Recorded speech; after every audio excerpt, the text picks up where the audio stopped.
Benoît Delapasse, je suis avocat et j'exerce plutôt dans le domaine contrat, assurance, responsabilité. Et puis par ailleurs, je fais aussi du droit pénal dans le cadre du pénal d'urgence organisé par le barreau. Pendant 10 ans comme permanencier et puis depuis quelques mois comme référent. J'ai par exemple découvert récemment à l'occasion d'une séance de rééducation qu'il existait tout un tas de ce qu'on appelle de sessions de sport santé, c'est-à-dire c'est du sport qui est adapté en fonction des handicaps des personnes qui le pratiquent.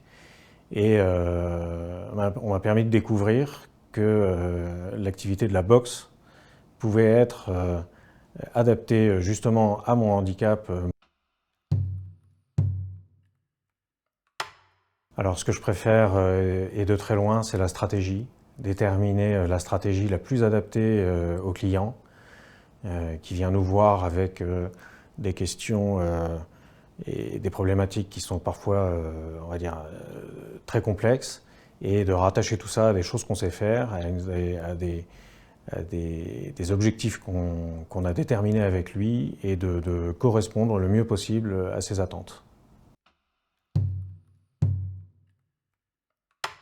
J'ai effectivement un handicap moteur qui me rend la marche très pénible, donc j'ai un périmètre de marche qui est très court et qui va même en se raccourcissant.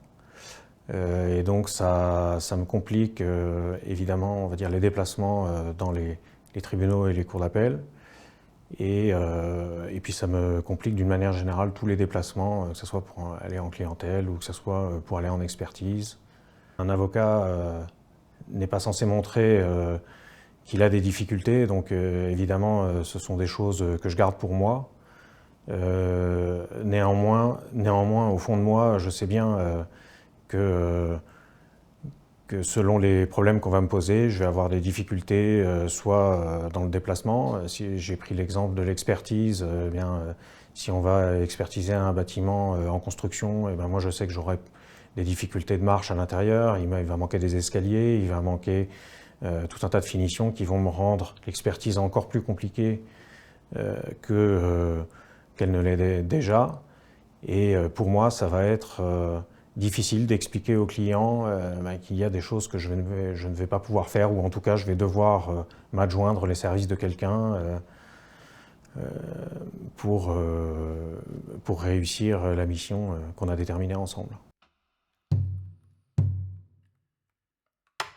Je pense à plusieurs choses. D'abord, d'avoir un interlocuteur pour exposer les problèmes très pratiques qu'on peut rencontrer quand on a un handicap. Alors moi, je parle du handicap moteur, il y en a bien d'autres, mais avoir quelqu'un qui comprend la difficulté qu'on a, que ce soit dans l'accès aux tribunaux, que ce soit dans la réalisation des formalités, avoir tout simplement un interlocuteur disponible et qui comprend absolument la difficulté qu'on rencontre.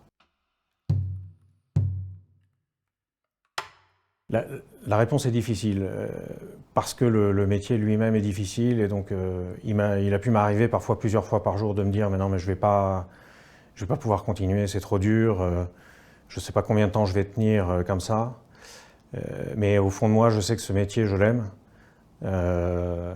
Quand il y a 15 ans, j'ai été admis à m'inscrire au barreau, je me suis rappelé à ce moment-là tout le prix que ça m'avait coûté, les études qui ont parfois même été difficiles.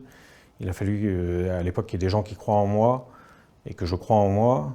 Et ça a été tellement difficile pour moi d'y arriver qu'aujourd'hui, je me raccroche à ça pour ne jamais abandonner. C'est pas dans mon tempérament, et ça serait en tout cas avec une grande tristesse que je constaterai un jour que je sois obligé d'arrêter, notamment pour la question du handicap.